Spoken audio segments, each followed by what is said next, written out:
Assuming na ikaw ay naka-login na sa iyong Gmail account. Ang change password ay nakapaloob dito. Pwede mo ring ma-access yan dito. Dito natin simulan sa loob ng iyong Gmail. Mouse stick na, dito sa iyong account profile pic.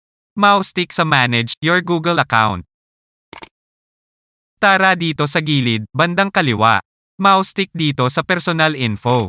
Punta sa slider at slide down. Pwede rin sa mouse wheel kung meron ka. Hanap natin si password. Bes, eto na siya. Mouse stick mo na siya. Ilagay mo daw ang iyong kasalukuyang na password. Okay. Tick sa next. O ayan bes, ilagay mo na dito ang naisip mong bagong password. 2 beses natin siyang ilalagay. Tick sa mata kung gusto mong makita. Tick sa change password. Apay. Aroy, nagamit ko na daw dati yung password na yan kaya isip daw ako ng iba. So kaya mga best, hindi pwede yung nagamit mo na dati. Tony Stark naman tayo ngayon. Tick na sa change password. Bingo! Your password was changed.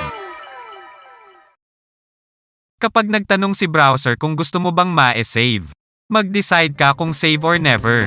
Huwag piliin ang save kung marami kang importanteng data sa email mo na ayaw mong ma-hack. Take note, ang new password mo ay para sa Gmail, Google Drive, Google Meet at iba pa. Salamat po at paki-like naman at consider subscribing.